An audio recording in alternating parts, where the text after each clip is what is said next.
पूर्ण राष्ट्र संकटों से घिरा हुआ है। कहीं नक्सलवाद व माओवाद की आग लगी है, कहीं गरीबी, भूख व अभाव से हजारों लोगों की दर्दनाक मौत हो रही है, तो कहीं किसान आत्महत्या कर रहे हैं। आजादी के 64 वर्षों बाद भी हमारे देश के वित्त मंत्री व विदेश मंत्री कौन होंगे, ये अमेरिका तय करता है, जो 7 लाख से अधिक शहीदों के बलिदान का अपमान है। कभी विश्व की महाशक्ति रहा भारत आज एक निर्णायक मोड़ पर खड़ा है। लोकतंत्र को कुछ भ्रष्ट लोगों ने लूट तंत्र बना दिया है। इतनी लूट खसोट के बाद भी दुनिया के 204 देशों के बीच भारत चौथे पायदान पर है। भारत को विश्व की आर्थिक व आध्यात्मिक महाशक्ति बनाने के लिए हम पतंजलि योग पीठ हरिद्वार में 3 से 8 जनवरी तक आयोजित होने वाले युवा भारत कार्यकर्ता प्रशिक्षण शिविर में भाग लेने के लिए युवाओं को आमंत्रित करते हैं। अधिक जानकारी के लिए संपर्क करें उत्तर प्रदेश राज्य 8954890136, उत्तराखंड राज्य 8979010517, पंजाब राज्य 8954890138, गोवा राज्य 8954890144 और मणिपुर राज्य 8954890131। देवी योग मंदिर ट्रस्ट के गौरवशाली 17 वर्ष एवं भारत स्वाभिमान न्यास के 3 वर्ष पूर्ण होने के अवसर पर संस्थान स्थापना महोत्सव के अंतर्गत 3 से 8 जनवरी तक युवा भारत कार्यकर्ता प्रशिक्षण शिविर का आयोजन पतंजलि योग पीठ हरिद्वार में किया गया है। भारत को विश्व की आर्थिक व आध्यात्मिक महाशक्ति बनाने के लिए हम आप सभी युवाओं को प्रशिक्षण शिविर में भाग लेने के लिए आमंत्रित करते हैं। अधिक जानकारी के लिए संपर्क करें उत्तर प्रदेश राज्य 8954890136, उत्तराखंड राज्य 8979010517, पंजाब राज्य 8954890138, गोवा राज्य 8954890144 और मणिपुर राज्य 8954890131। सब देश के अलग अलग कोने से यहाँ पर आए हैं और इसका एक बहुत बड़ा महत्व भी है कि आप सबका यहाँ इकट्ठा होना। और स्वामी जी की बहुत दिनों से ये एक इच्छा थी कि हम लोग देश के लिए एक ऐसा रचनात्मक कार्य करें जिसमें कि हम लोग कृषि के प्रति एक आंदोलन जिसको कहते हैं वो एक तरह का शुरुआत हो।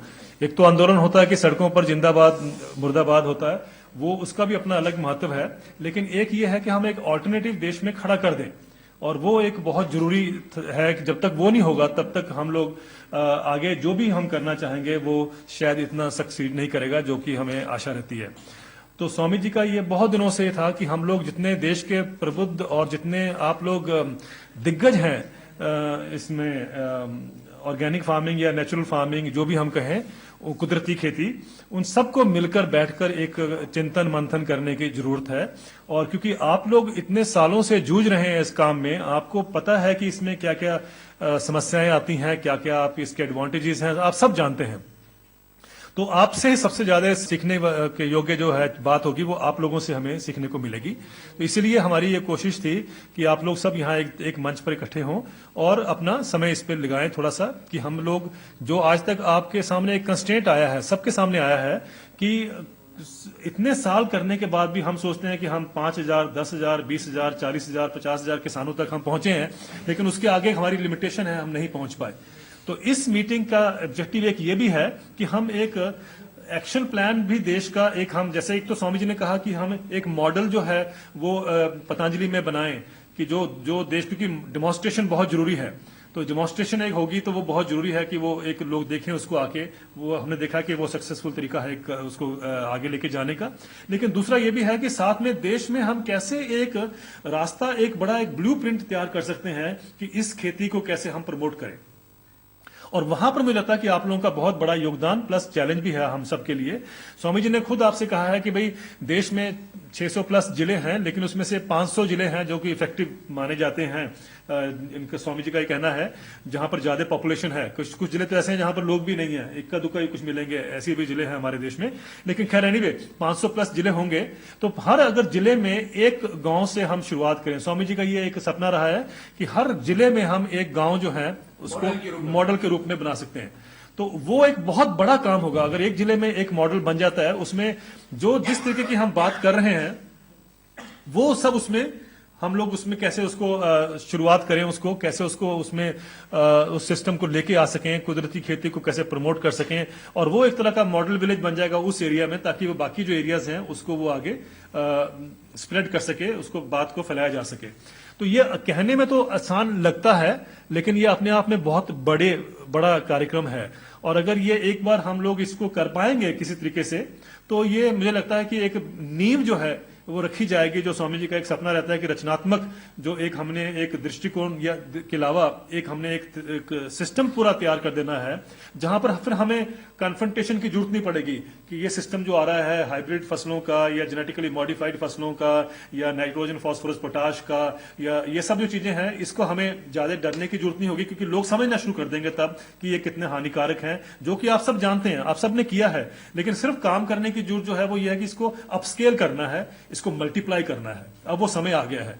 कल हमें हमारे साथी ये कह रहे थे कि बहुत अप्रोप्रिएट टाइम भी है, क्योंकि हर चीज का एक समय होता है। शायद ये समय अब आ चुका है, देश भी जानता है, किसान भी महसूस करते हैं और सोसाइटी भी आज महसूस करती है कि ये प्रदूषण जो फैला है ये सब खेती के तरीकों से, वो उसका बहुत बड़ा योगदान है आज हमारे क्राइसिस में। चाहे वो एग्रीकल्चर का इकोनॉमिक क्राइसिस हो, चाहे वो हेल्थ क्राइसिस हो, चाहे वो डेवलपमेंट क्राइसिस हो, जो जिस तरह का पर्यावरण क्राइसिस हो, वो सब के उसके ऊपर उसका इम्पैक्ट पड़ा है। तो वो उसको उससे निकलने की आज सब कोशिश कर रहे हैं।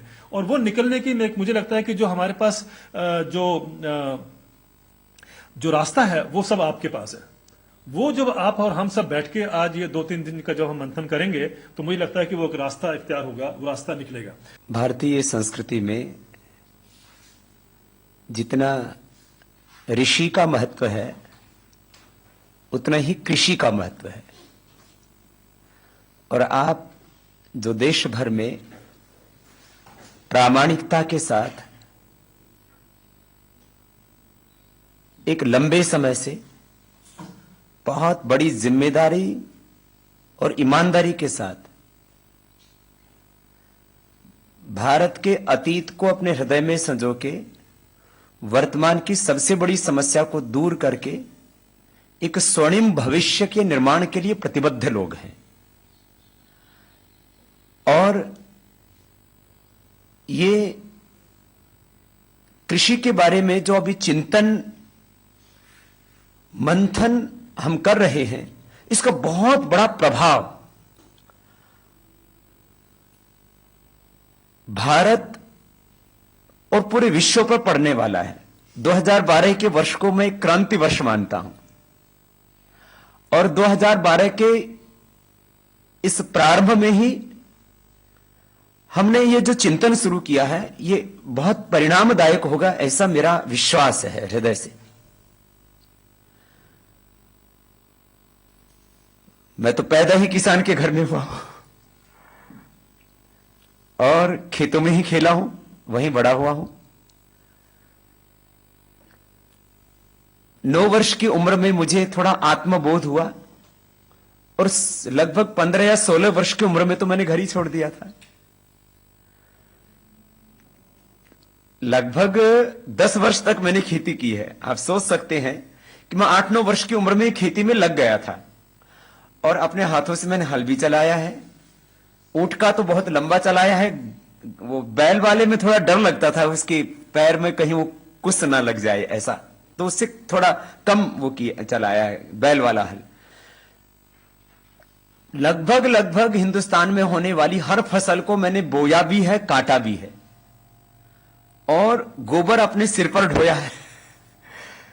और मैं तो इसको विनोद में भी कहता हूं कई बार और हकीकत भी है कि मैं बहुत छोटा था बच्चा और गोबर उठाते उठाते बीच में गड्ढा पड़ गया था, बाद में शीर्षासन करके ठीक हो गया। माने मैं कृषि को दिल से प्यार करता हूं। हमारे देश में मेहनत करना, खेती करना, इसको लोग ना नीचा काम समझने लग गए। पहले हमारे यहां कहा जाता था उत्तम खेती मध्यम बान, करे चाकरी कुकर निदान। अब इसकी व्याख्या नहीं करना चाहता मैं, लेकिन खेती को सबसे ऊंचा काम माना जाता था। हां, और सभी राजा महाराजा खेती किया करते थे। भगवान कृष्ण के बड़े भाई बलराम खेती करते थे, वो किसान थे। माता सीता जिन जनक से पैदा हुए, जनक किसान थे, खुद खेती करते थे। और हमारे कणाद आदि ऋषि मुनियों के आप सुनते हो किसान थे। तो हमारे ऋषि कृषि से ही ऋषि बने, और उनको जो जमीन से ही ज्ञान हुआ, गाय से उनको ज्ञान हुआ। आप जो उपनिषदों की कथाएं सुनते हैं, सारा उसी से भरा पड़ा। तो भारतीय संस्कृति का आधार खेती है, कृषि है और प्रकृति। हमारे ऋषि मुनियों को तो प्रकृति से बोध हुआ, खेती से, प्रकृति से, गायों से, जमीन से ही बोध हुआ। और मैं तो अभी भी हर दिन उठ करके बोलता हूं, माता भूमि पुत्र हम पृथिव्या, धरती मेरी मां है, मैं इसका पुत्र हूं। और मुझे जीवन में जो ज्ञान हुआ वो खेती से हुआ। मैं तो धरती को मां से भी बड़ी महत्ता देता हूं। और जो वेद में मैंने पढ़ा, माता भूमि ही पुत्रो हम पृथिव्या, ये धरती हमारी मां है, हम इसके पुत्र हैं। खैर, हमारे यहां पर बोला जाता है, जब कोई बात होती है, बोले भाई जमीनी हकीकत क्या है। जमीनी हकीकत मानी हकीकत का, सत्य का बोध हमें धरती से होता है। ऐसे तो हमारा अस्तित्व ही धरती से प्रकट हुआ है। अब इस समय हम यहां पर, हम उसको चाहे कुदरती खेती बोलें, नैसर्गिक खेती बोलें, ऑर्गेनिक खेती बोलें, प्राकृतिक खेती बोलें, हम एक कोई शब्द तय कर सकते हैं।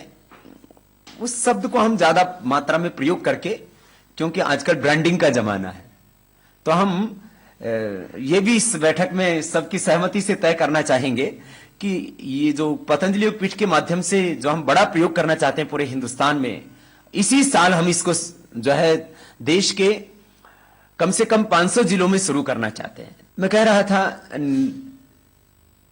जो हम ये जो प्राकृतिक खेती करना चाहते हैं, इसका हम कोई एक नामकरण भी कर सकते हैं। जो है अंग्रेजी में ठीक है, उसको ऑर्गेनिक फार्मिंग बोला जाता है ज्यादातर पूरे विश्व में।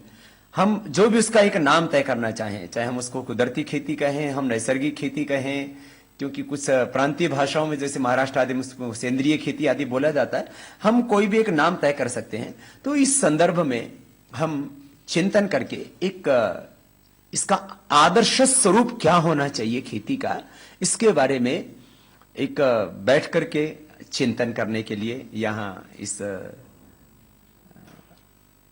हरिद्वार के इस पौराणिक और बहुत ही बड़ी हम तीर्थ पर यहां पर मंथन के लिए बैठे हैं।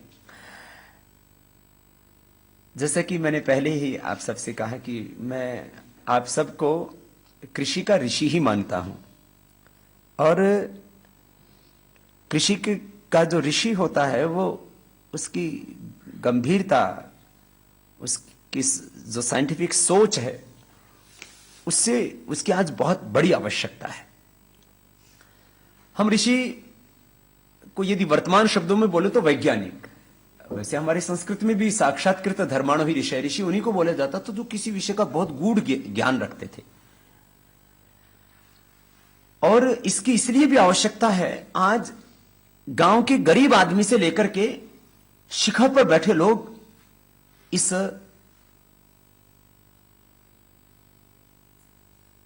क्रूर खेती के शिकार हो रहे हैं।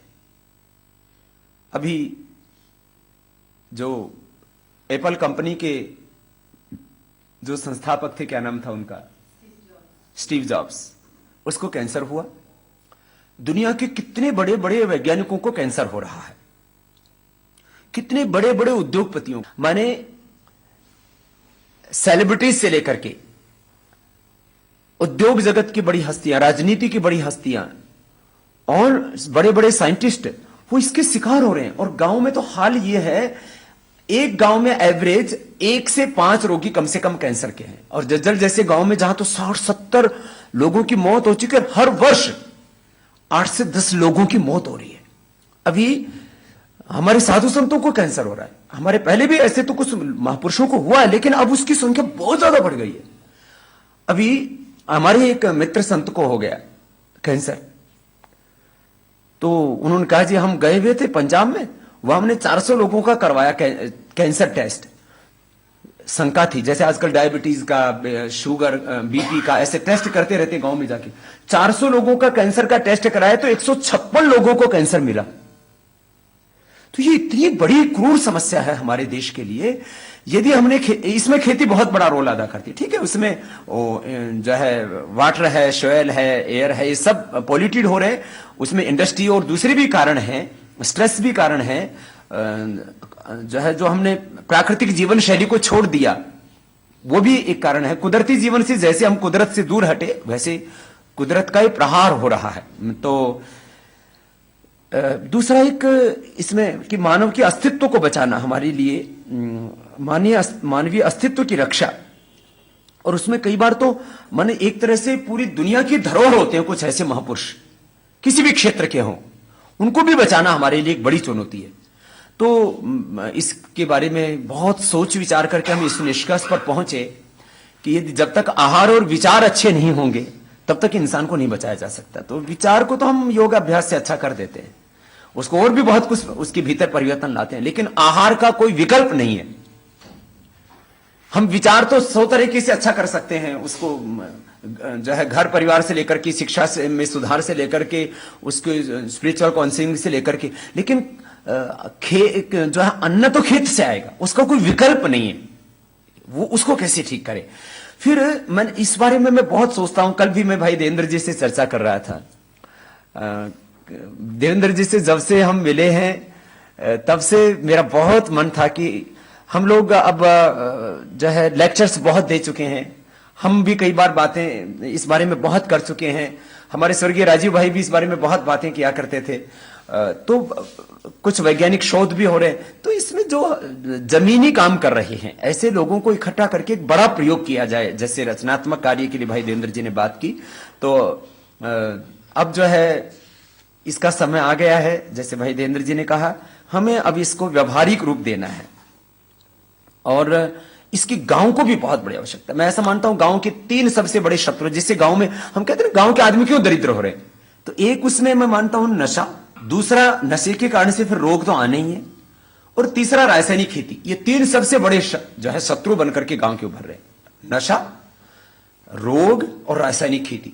इससे किसान की आधी से ज्यादा आमदनी चली जाती है और कई बार तो पूरी की पूरी चली जाती है, कुछ नहीं बचता उसके पास, बल्कि वो अपना खेत गिरवी रख देता है, ऊपर से कर्ज ले लेता है। तो रोग और नशा से तो हम उसको तो योग से काफी हद तक छुटकारा देते हैं, लेकिन ये खेती का क्या करें, और खेती से फिर रोग होते हैं, उससे फिर उसका पैसा बाहर जाता है। तो नशे का व्यापार करने वाले धनवान बन रहे हैं, जो है रोगों का इलाज करने वाले हॉस्पिटल्स, डॉक्टर्स, वो धनवान बन रहे हैं, रासायनिक खाद बेचने वाले खूब धनवान बन रहे हैं और उनके हजारों लाखों करोड़ रुपए के टर्नओवर हो रहे हैं, किसान गरीब हो रहा है। फिर जो पानी, बीज और बिजली, इसके ऊपर हम लोग आंशिक रूप से काम कर सकते हैं।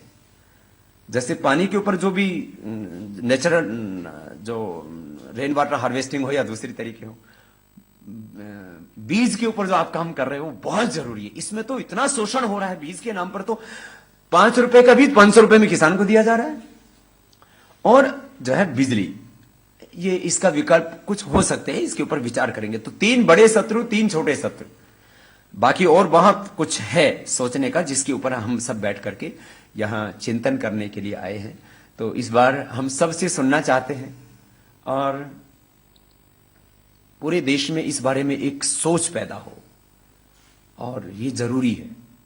और ये गरीब आदमी के लिए इसलिए जरूरी है क्योंकि उससे गरीबी उसकी दूर होगी, और ये जितना गरीब के लिए जरूरी है उतना ही अमीर के लिए भी जरूरी है, क्योंकि गरीब जो है वो खुद भी मर रहा है, मानो उसका जीवन भी संकट में है और वो आर्थिक दरिद्रता भी, दोनों उसके सामने है। और अमीर आदमी कितना ही अमीर हो, उसके पास में हजारों लाखों करोड़ रुपए का बैंक बैलेंस हो, सोना चांदी हो, खाना तो उसको फिर भी वही साग सब्जियां हैं, वही अन्न है। ग्रेन्स और वेजिटेबल्स के अलावा तो सोना चांदी खा के तो जिंदा नहीं रह सकता, रुपए खा के तो जिंदा नहीं रह सकता, रुपया डॉलर पाउंड खा के। तो ये गरीब और अमीर दोनों के लिए समान रूप से जरूरी है। और मैं इसलिए कह रहा था इस खेती को सबसे ऊंचा महत्व देना चाहिए हिंदुस्तान में इस समय जो जरूरत है। युग का धर्म होता है, तो इस समय मुझे लगता है हम कृषि धर्म को हम सबसे बड़ा मान करके चलेंगे। और इसमें दूसरे जो मुद्दे हैं जिसके लिए जो है जल जंगल जमीन के, वनवासियों के, आदिवासियों के विस्थापन के, भूमि अधिग्रहण के और कई तरह के मुद्दे वो हैं, उसके ऊपर हम फिर कभी चर्चा करेंगे। लेकिन इस बार ये जो कुदरती खेती के ऊपर चिंतन करने के लिए मैंने भाई देवेंद्र जी से आग्रह किया और उन्होंने आप सबके साथ में संपर्क किया, समन्वय किया। इस पूरे जो है चिंतन के, इस पूरे मंथन के पीछे बहुत बड़ा पुरुषार्थ भाई देवेंद्र जी का है। मैं पूरे पतंजलि योगपीठ परिवार की ओर से, क्योंकि वो तो हमारे अपने ही परिवार के हैं, इसलिए उनका धन्यवाद करना तो ये छोटा उसको छोटा शब्द होगा उसके लिए।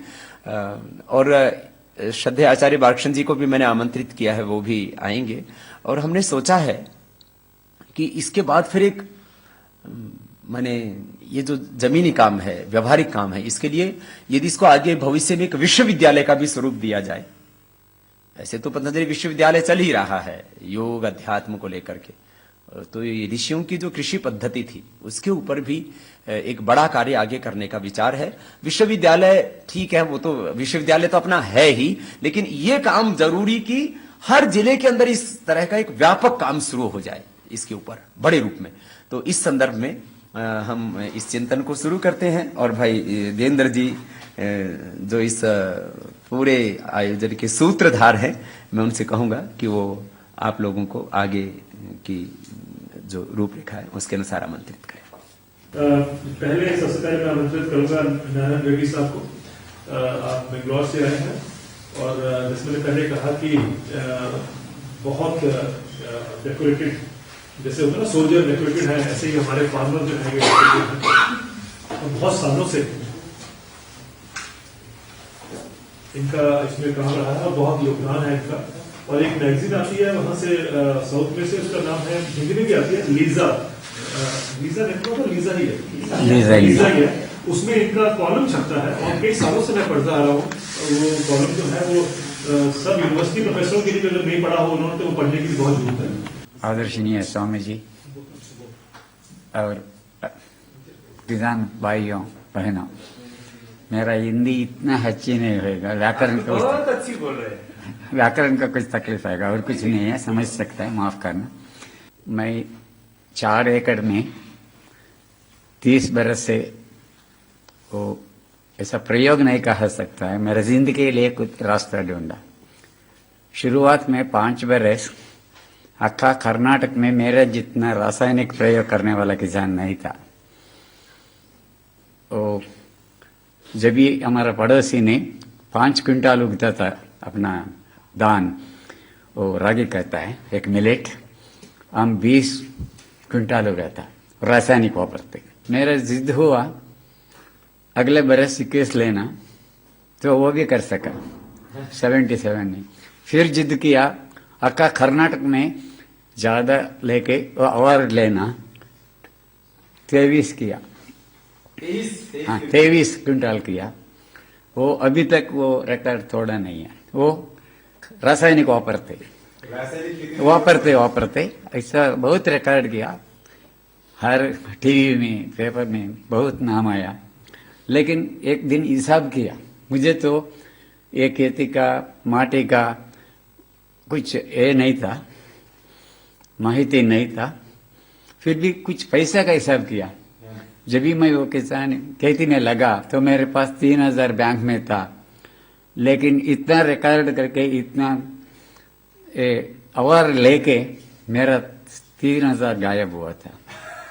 मैं हमारा पत्नी से बोला एक खेती अच्छा नहीं है, ये जमीन बेच के हम ट्रांसपोर्ट में चले जावे, लॉरी बनावे, ऐसा सोचा था। उस समय में सत्य साई बाबा जी ने मुझे प्यारा था, मैं उनसे बताया नहीं, क्या मालूम अचरज का बात है, मुझे बुलाया, तुम बहुत बड़े बड़े सोच में है, वो भूल जाओ। तुम जो कर रहे हैं वही कंटिन्यू करो, बहुत तुम्हारा सुख मिलेगा। मैं गड़बड़ में पड़ गया, अभी क्या कर रहे हैं, बाबा जी बोल रहे हैं खेती करो, मेरे तो वो बचता नहीं कुछ पैसा, क्या करें। उसका संकट के समय में एक विलायती ने फ्रॉम कैलिफोर्निया, वो ऑर्गेनिक फार्मिंग करता था उधर ही आश्रम में, वही भगवान का आशीर्वाद है, वो उनका दोस्ती बन गया, वो बताया ऑर्गेनिक फार्मिंग करो। मैं उसको सोच भी नहीं सका। जब भी हम 50 किलो नाइट्रोजन देता है, 30 किलो फास्फोरस देता है, 30 किलो पोटाश देता है, 100 गाड़ी तो गोबर देगा तो उतना मिलेगा। झंझट में पड़ गया, किधर से लाऊं 100 गाड़ी, मेरे गोबर किधर है। वो झंझट में सोचते सोचते उसको लेटर लिखा, ये नहीं होएगा। वो बोला जरूर होएगा, तुम करो।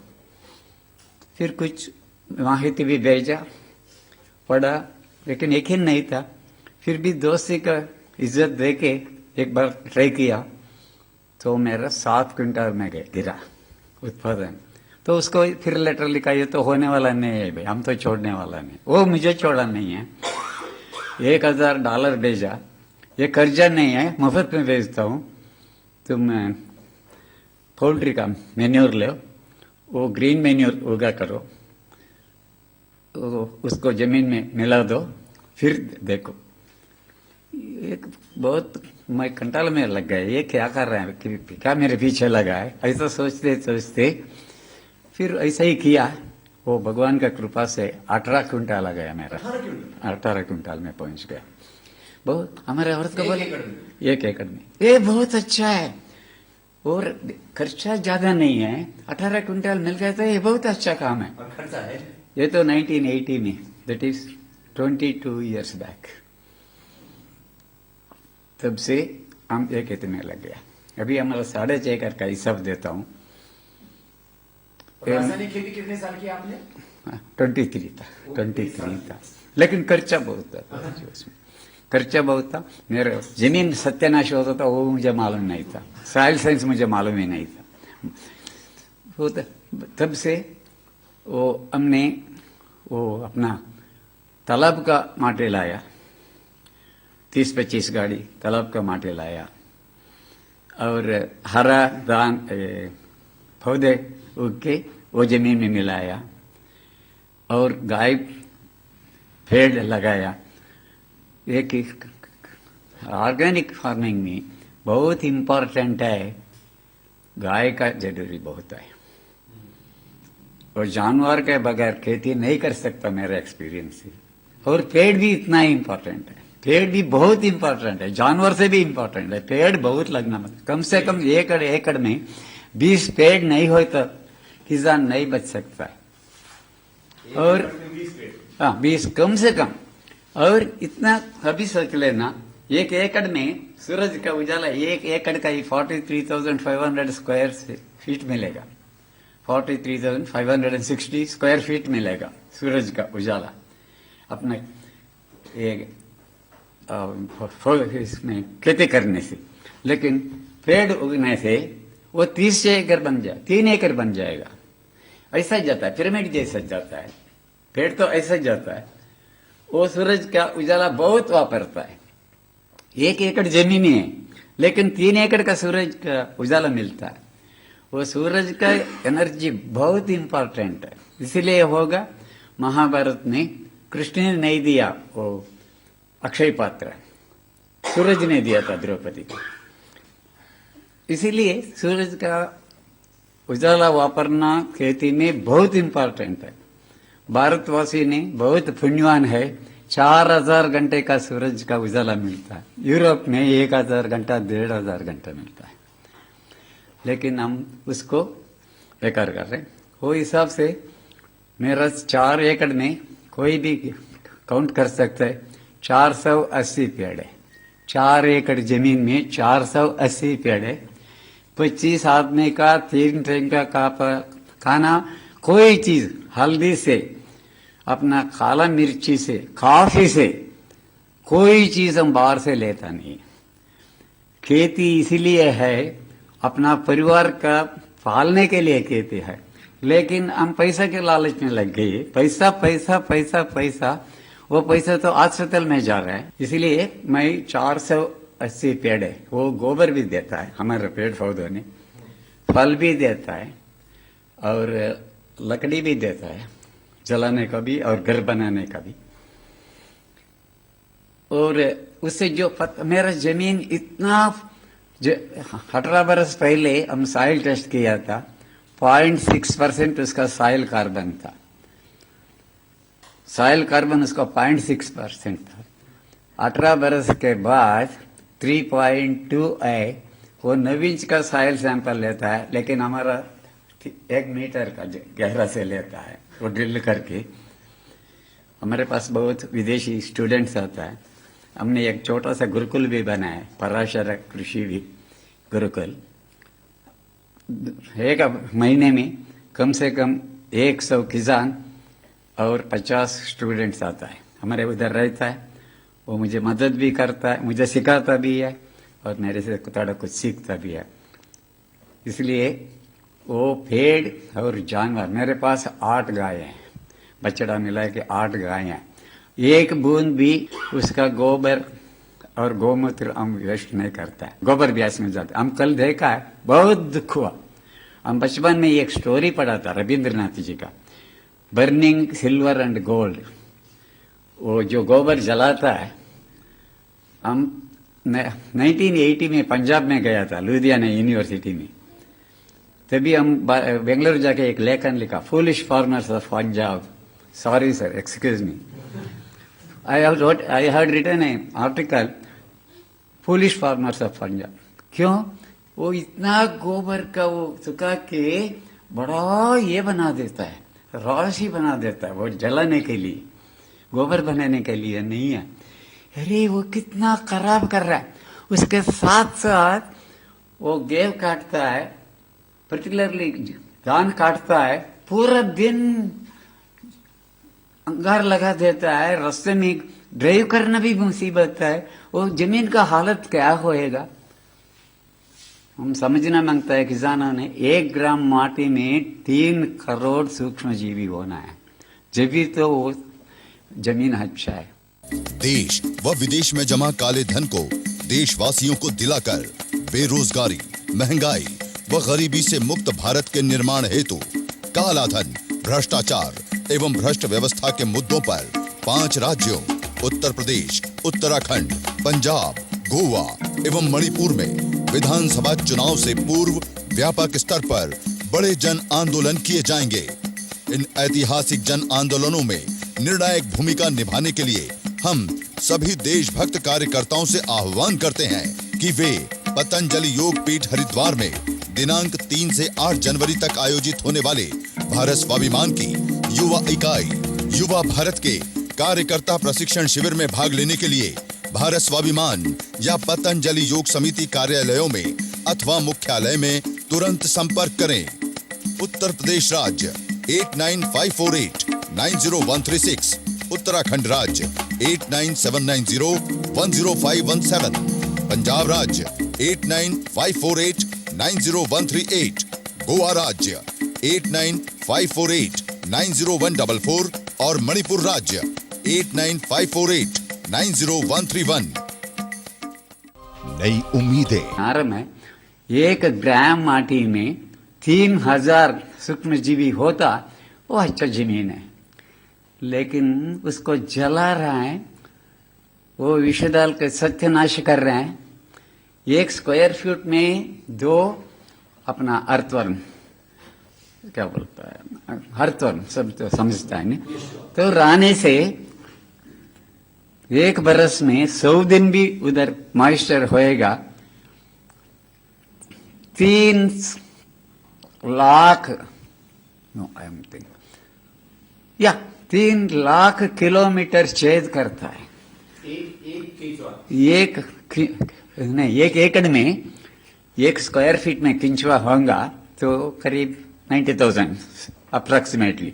1 एकड़ में 90 किंचुआ होएगा। बरस में 100 दिन भी उधर मॉइस्चर होएगा, पानी का होएगा, तो 3 लाख किलोमीटर छेद करता है। वो खाली छेद करने का नहीं, उसको प्लास्टर भी कर देता है। उसका बॉडी में जो म्यूकस है वो जाते आते वो म्यूकस भी कर देता है। उसको याद नहीं है। भगवान ने ये पशु पक्षियों को बहुत अच्छा करा था, वरदान दिया। एक फीट में कितना? इसे- एक 1 फीट में कितना? वो एक स्क्वायर फीट में हाँ। 2 इंच भी होएंगे। एक स्क्वायर फीट में हाँ होएंगे। एक एकड़ में 90,000 किंचो होता है। एक एकड़ में 90,000 किंचो होता है। वो 3 लाख छेद बनाता है मीटर, 3 लाख किलोमीटर छेद बनाता है। खाली छेद बनाने को उसका सीमेंट भी कर देता है। उसका बॉडी में मुकस है। वो भगवान ने बहुत अच्छा किया। जानवरों को पशु पक्षियों को याद नहीं दिया। वो आदमी को याद देने से हम बहुत खराब बन गए। क्यों? उसको याद होता था हम ये छेद बनाया है, वो दूसरा नहीं बनाता था। वो भगवान ने हमको याद और बुद्धि ये दे के हमको बर्बाद कर दिया, खराब कर दिया। वो बुरा अच्छा सोचने का बुद्धि दिया, लेकिन हम उसको अब्यूज किया। इसीलिए वो जानवर बनना अच्छा है मेरे ख्याल से। हमारा पौधे के नीचे उसको खाना नहीं है, पगार नहीं है, पैसा नहीं है, रात दिन हमारे लिए काम करता है और करीब 3 टन किंचुए का खाद बना के देता है। 5 बरस 3 टन बरस में किंचुआ अपने आप अपना कितने के थे? 1 एकड़ में 1 एकड़ में 300 बहुत अच्छे से अच्छा खाद बना के बनाता है। और वो 5 बरस में जो किंचुआ है वो जमीन में नाइट्रोजन कंटेंट 7% ज्यादा होता है। 7 टाइम्स, नॉट 7%, 7 टाइम्स, हाँ 7 गुना ज्यादा होता है। और अपना पोटैश, हाँ sorry 5 times nitrogen, 7 times phosphorus, 11 times potash, 5 गुना नाइट्रोजन, 7 गुना फास्फोरस और 11 गुना पोटैश जाता है। उसका 2.5 गुना मैग्नीशियम सल्फेट, 2 गुना कैल्शियम भी मिल जाता है। 7 गुना फास्फोरस और 7 गुना फिर 11 टाइम्स पोटाश और 2.5 गुना मैग्नीशियम सल्फेट और कैल्शियम डबल हो जाता है, चूना डबल हो जाता है। वो उसको कुछ खर्चा करने का जरूरत नहीं, खाली जमीन में जहर छोड़ने का बस है। अब रासायनिक नहीं वापरता है तो इतना काम करके देता है। मेरे ख्याल से जो माफ करना विज्ञानियों ने मुझे, वो मेरे ख्याल से agriculture university, agriculture science all over the world, खाली भारत में नहीं है, अक्का दुनिया में वो किसान के लिए नहीं बना हुआ है और आहार उत्पादन के लिए भी नहीं बनाया हुआ है। मेरे ख्याल से एग्रो इंडस्ट्रीज के लिए हमको ये क्या विक्टिम बना दिया है, उनके लिए बनाया है। कृषि विज्ञान जो है यूनिवर्सिटी का, मॉडर्न साइंस, एग्रीकल्चर साइंस, ऐसा तो मेडिकल साइंस भी ऐसा ही है, लेकिन मुझे उसका ज्यादा जानकारी नहीं है। कृषि तो मुझे जानकारी है। स्वामीनाथन साहब से हम कई दफे बहुत चर्चा किया है, वो एक्सेप्ट करता है और उसमें इतना एक खराब रिकमेंडेशन है। वो सॉइल साइंस का रिपोर्ट लेता है, उसका माफिक 10 गाड़ी गोबर दे बोलता, अपना स्वाभाविक गोबर अप्लाई करना बोलता है। उसके साथ साथ वो उसका रिपोर्ट का मुताबिक वो रासायनिक देना बोलता है। ये हम बोलने की बात नहीं है। शैलेंद्र नाथ घोष 1972 में एक पेपर प्रेजेंट करता है स्वामीनाथन को, when he was Director General. Sir, are we not doing a crime against the soil? ये क्या बात है? वो बोलता है applying both organic manures and रासायनिक खाद, it is like marrying uncompatible couple. इतना खराब बोलता है वो, बूढ़े का एक कुमारी का शादी जैसा इतना खराब है। वो स्वामीनाथन बोलते है क्या हो गया? सर, अपना स्वाभाविक गोबर तो जीवाणु के लिए खाना है, वो सूक्ष्म जीवाणु को और किंचुआ के लिए खाना है। यदि हम रासायनिक वापरते तो क्या होता है? मर जाता है। स्वामीनाथन खुद बोलते मर जाता है। तो मरा हुआ जानवर को क्यों कार्य देता है? वो हंसता है यार, जैसा राजकारणी हंसता है ऐसा बनता है। इसलिए वो ज्यादा से ज्यादा पेड़ होना है, जानवर होना है, और गोबर जलाना जितना जल्द बंद होता है उतना जल्द उत्तर भारत से अच्छा हो जाता है। वो उत्तर कल देखा हमने, दिल्ली से रास्ते में देखते देखते आया, किधर भी देखो गोबर को सुखा के जमा कर रहे हैं और जलाने के लिए, गोबर के लिए नहीं है। वो बहुत खराब हैबिट है, दिस शुड गो अर्ली। वो गोबर गैस वापर कर सकता था, गोबर गैस से वो गोबर जाता था, वो दुष्परिणाम भी बहुत कम हो जाता था। वातावरण कलुषित होने का भी दुष्परिणाम, मीथेन गैस और कार्बन मोनोऑक्साइड, वो भी बंद होता था, अच्छे से अच्छा गोबर मिलता था, और जमीन का सॉइल कार्बन ज्यादा होता था। इसे करके हम 480 पेड़ हमारा 4 एकड़ जमीन में है, और 25 आदमी का 3 टाइम का खाना, सब चीज हम बाहर से, कोई नमक, शक्कर और चाय पत्ता, तो वो भी ट्राई किया कि क्या मालूम आता नहीं है बेंगलोर में चाय, काफी तो बहुत अच्छा है। वो पूरा का पूरा हमारा जरूरत ही हमारा बगीचे से होता है। 25 आदमी का 3 टाइम का खाने के लिए धान उगता है, और 10,000 नारियल बेचता है, 10 टन चिकू बेचता है, 5 टन पपाया बेचता है, 10 टन सब्जी बेचता है, खाली 4 एकड़ में। वो कारण ये है, हमारा soil carbon content, humus content has gone up to 3.2%। और इसीलिए ये बहुत महत्वपूर्ण है, पेड़ लगाना जमीन में। आप अपने 4 एकड़ जमीन में कितनी आमदनी ले लेते हैं आप साल में? वो आमदनी मेरा पैसा के हिसाब से नहीं होता है, हमारा जमीन का जो क्वालिटी इंप्रूव हो रहा है। जी जी। नहीं, फिर भी आमदनी भी है, 2 लाख रुपए हमारा बचता है, लेकिन हमारा मेन इनकम है 15 बरस में 1.5 लाख रुपए का पेड़ भेजा, 15 बरस में 30 पेड़ का सिल्वर का। अभी मेरे पास जो एग्जिस्टिंग पीस है, कितने का पेड़ बेचा? 15 बरस में 1.5 लाख का, 1.5 लाख। और 20 बरस के आगे 20 बरस में 30 लाख का पेड़ मेरे पास बेचने का है। अगले 30 बरस में कितने लाख का बेच देंगे? 30 लाख का, 30 लाख का पेड़ बेच है। वो कोई भी सब कर सकता है, कोई फॉरेस्टर एस्टिमेट कर सकता है, मैं बोलने का नहीं है। और ये अपने जो घर का साग सब्जी निकाल करके 2 लाख रुपए बचता है, घर में भी तो खाते होंगे? 25 आदमी खाता है, हम अकेला नहीं है, 25 आदमी खाता है, हम 3 दफे 2 लाख रुपए बचता है। हाँ, 2 लाख रुपए बेचता है। इसलिए मैं पूछ, और पहले तो 20 साल में बराबर कर दिया सारा। कम नुकसान हुआ था, दवा पूंजी था वो खत्म कर दिया। इसलिए क्योंकि आम आदमी तो इन्हीं चीजों को कैलकुलेट करता है। नहीं, इसलिए मेरा विनती है, ज्यादा से ज्यादा पेड़ लगने से सूरज का उजाला ज्यादा हम यूज कर सकता है। और किंचुआ का, काले किंचुआ नहीं है ऐसा, तो अपना वो टर्मेट है नहीं, उसको क्या कहा जाता है हिंदी में, टर्मेट, व्हाइट एंट, वो भी बहुत अच्छा है, वो हमारा एनिमी नहीं है। एक एग्रीकल्चर साइंस उसको भी विष डालने को बोलता है। वो मेरे ख्याल से किंचुआ से कहीं कहीं ज्यादा हो जाता है तो वो नहीं, वो खाली घर पे कपड़ा खाएगा, वो अपना किताब खाएगा, और ये ब्लैक मनी होगा तो पूरा खा लेगा।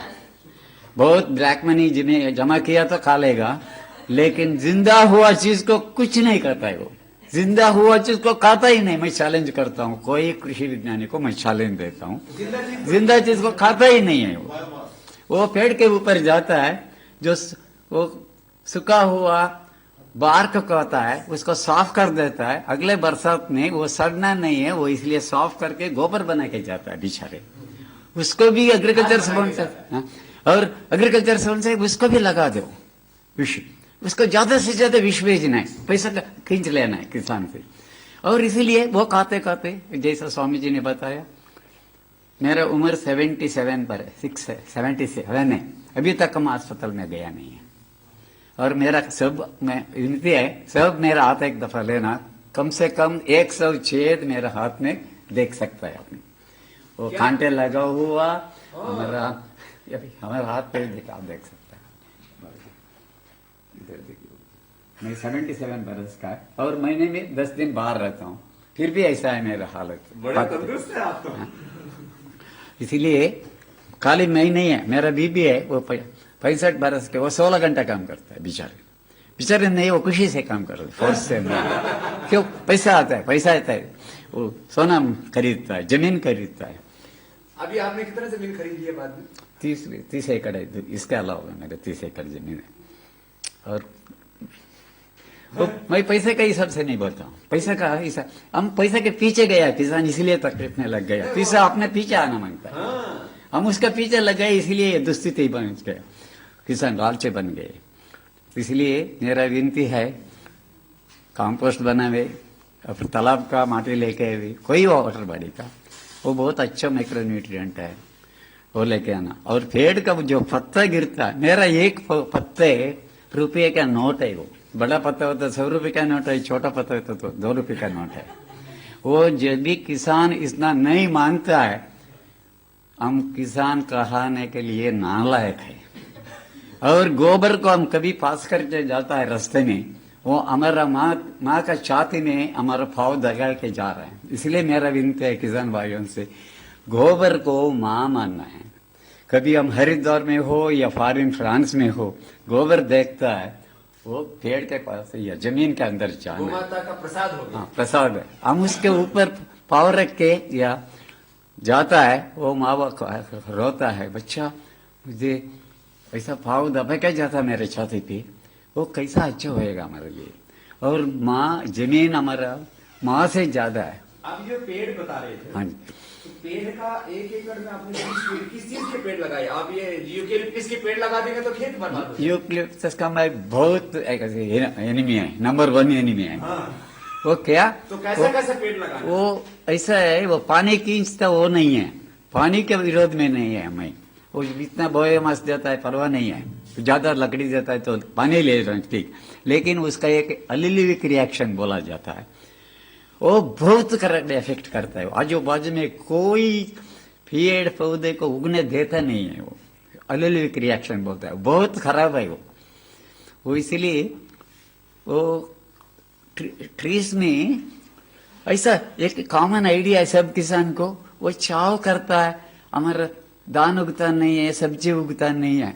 आप सोचिए, एक बच्चे को पैदा होता है घर पे, उसको सिखाना है, उसको शिक्षा देना है, वो संस्कृति देना है, नहीं तो उसको छोड़ देगा, वो तो भीख मांगेगा, नहीं तो चोर बन जाएगा। नहीं, हम जैसे ऐसा ही पेड़ लगाया, उसको जो बाजू में ये आता है वो काटते काटते उसको ऊपर भेजना है, कम से कम 15 फीट ऊपर गया पेड़, 10 बजे तक सूरज का उजाला आता है, फिर 2 बजे के बाद फिर आता है, खाली 4 घंटे का तकलीफ होता है। लेकिन वो पेड़ से जितना फायदा है वो 300%, 400% है। सब किसानों ने ये समझता नहीं है, पेड़ लगाया, उसके नीचे उसका ऐसे ही वो पालन नहीं किया, उसका ख्याल नहीं किया, छोड़ दिया, ऐसे ही वो आराम से फैल जाता है, ऊपर जाना चाहिए। जो बेसिक जो है सॉइल हेल्थ और सॉइल ह्यूमस इंप्रूव करना, वो बेसिक्स जो है उसका हम लिफ्टिंग कर सकता है, लेकिन वो ऐसे ही करो, ऐसे ही करो, ऐसे ही करो, एक जैसा नहीं होगा, ऐसे नहीं हो सकता। वो तो हर जगह का वातावरण है। हर जिले में हवामान और तापमान और बरसात, माटी, तो जैसे आपने कहा ना कि 20 इसीलिए 1 एकड़ में तो ये हो गया, पेड़ तो अलग अलग हो गया, पेड़ अलग अलग। उधर आपने कौन से पेड़ लगाए? हमारे पास करीब 30 रकम के पेड़। कौन कौन से? तो बॉर्डर में अपना नारियल है, 10 फुट के अंदर है, हमारे जमीन का बॉर्डर है, अंदर 10 फुट में 60 ज्यादा करने बोल रहा हूँ, 60 नारियल जा रहा है जी। और उसके बाद जो जगह छोड़ा है गाड़ी जाने का, चलने का, फिरने का, उसमें 300 silver oak. It is a timber tree. It grows very tall and it doesn't hurt anything because it has very small leaves. उसका पत्ता बहुत छोटा होता है, सिल्वर ओक। और एक 150 सिल्वर ओक के कितने लगाए? सिल्वर ओक 300 और फनस का जो होता है जैक फ्रूट, फनस कटहल उसको एक 15 है और आवेकाडो बटर फ्रूट बड़ा एक 25 है और नया 100 बना आवाकाडो आपने लगाया? आवेकाडो मेरा बहुत अच्छा फ्रूट है वो 11% प्रोटीन है इसमें। हाँ, कोई बहुत दुनिया अच्छा। में दुनिया में उतना प्रोटीन है फ्रूट कोई नहीं है। हाँ मैंने खाया है, वो साउथ अफ्रीका में बहुत खाते हैं। 11% है। और ये कितना लगा है? अभी 125 हो गया हाँ। है छोटा भी लेके। और सागवानी 100 है और आम का 8 रकम का 25 तीन है अभी ज्यादा बने और 120 चिक्कू है 120 चिक्कू है और पपाया तो हम पेड़ करता नहीं है उसको पहले आता रहता है काटता रहता है लगाता है 300 रहता है इधर इधर इधर इधर। हाँ लेकिन उससे फल भी तो मिलता है ना। बहुत फल मिलता है 15 रुपया घर की जरूरत सारी खेत से आ जानी वो चाहिए। 15 रुपया किलो मिलता है बगीचा में। हम मार्केट में जाते नहीं लोग आके हमारे पास खरीद के जाता है वो शार वाला है।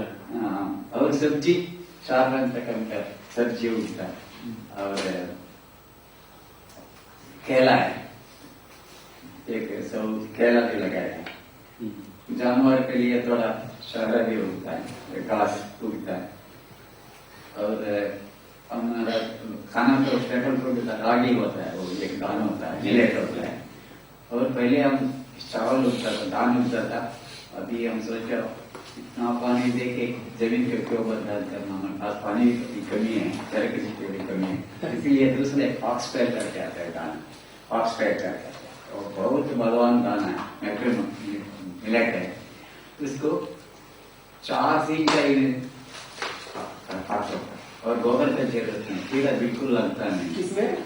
वो एक फॉक्सटेल बोलते आता है तमिल में उसको कुदिरे वाला बोलता है हम उसको नावने बोलता है इतना साइज है तो औरतों का ये रहता है ऐसा रहता है इतना सा बड़ा रहता है दाना बहुत बलवान बनता है। अच्छा ये आप बनाएंगे आप जो खेत में खाद डालते हो वो क्या क्या डालते हो? कौन से खाद का कैसे खाद आपने? है वो तो तालाब का मिट्टी लेके आता है 25-30 गाड़ी तालाब का तालाब हुआ तालाब लेकिन सब लोग कहाँ से इतना मिट्टी लाएंगे तालाब से? कोई भी अपार्ट बाड़ी अपने पास रहेगा उसमें जो भी सूख जाता है धूप का दिन में उसका माटी लेके आता है। तालाब की मिट्टी डालते हैं। हाँ, और नदी का या अपना तालाब का कोई वाटर बॉडी का जो पास चिकनी मिट्टी। हाँ, तो वो मिट्टी डालने से बहुत न्यूट्रिएंट मिलता है। तो वो कितना डालते हो खेत में? 25 गाड़ी 4 गाड़ी। 10 अपने गोबर भी मिला जाता है कंपोस्ट में वो फिर अपने चिपरा जमीन में जाता है इसलिए 2 फायदा है एक तो माइक्रोन्यूट्रिएंट बहुत मिलता है उसके साथ साथ ह्यूमस कंटेंट ज्यादा होता है ह्यूमस कंटेंट ज्यादा होता है और जो अपना पत्ता से गिरता है ना पत्ता गिरता है सर्दी का मौसम में गिरता है पत्ता इतना हाइट मिलता है कभी कभी इतना भी मिलता है हम उसमें अमृत माटी जैसा बनाता है अमृत माटी यानी वो दावल करके कर जाए अमृत माटी बनाता है उसमें गाय का गोबर और गोमूत्र थोड़ा सा अपना खरड़ दही दही दही और गुड़ को मिला के तो अमृत माटी तो ये तो एक ही हो गया खाद का तरीका। और दूसरा जो गोबर गोमूत्र का कैसे उसको प्रयोग करते हो? ये गोबर हमारा ज्यादा गोबर तो गोबर गैस नहीं चलता है हाँ गोमूत्र भी कुछ नहीं चलता है हाँ वो जो स्लरी आता है इसमें किंचुआ पालता है वो किंचुए का गोबर बहुत अच्छा होता है बहुत धन्यवाद होता है स्लरी में केचुआ पाल लेते हैं। और खाली ये नहीं है बाकी पत्ता भी डालता है उसको गाय छोड़ देता है ना बगैर काटे वो मिला के वो उसी में डालते हैं स्लरी। किंचुआ करता है हाँ। किंचुआ 1.5 महीने में हम 5 टन 1.5 महीने में 5 इसमें से 15 टन किंचुए का गोबर लेता है तो बहुत बलवान होता है। आज संपूर्ण राष्ट्र संकटों से घिरा हुआ है। कहीं नक्सलवाद व माओवाद की आग लगी है, कहीं गरीबी, भूख व अभाव से हजारों लोगों की दर्दनाक मौत हो रही है, तो कहीं किसान आत्महत्या कर रहे हैं। आजादी के 64 वर्षों बाद भी हमारे देश के वित्त मंत्री व विदेश मंत्री कौन होंगे, ये अमेरिका तय करता है, जो 7 लाख से अधिक शहीदों के बलिदान का अपमान है। कभी विश्व की महाशक्ति रहा भारत, आज एक निर्णायक मोड़ पर खड़ा है। लोकतंत्र को कुछ भ्रष्ट लोगों ने लूट तंत्र बना दिया है।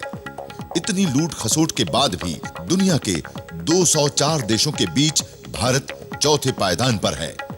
भारत को विश्व की आर्थिक व आध्यात्मिक महाशक्ति बनाने के लिए हम पतंजलि योग पीठ हरिद्वार में 3 से 8 जनवरी तक आयोजित होने वाले युवा भारत कार्यकर्ता प्रशिक्षण शिविर में भाग लेने के लिए युवाओं को आमंत्रित करते हैं।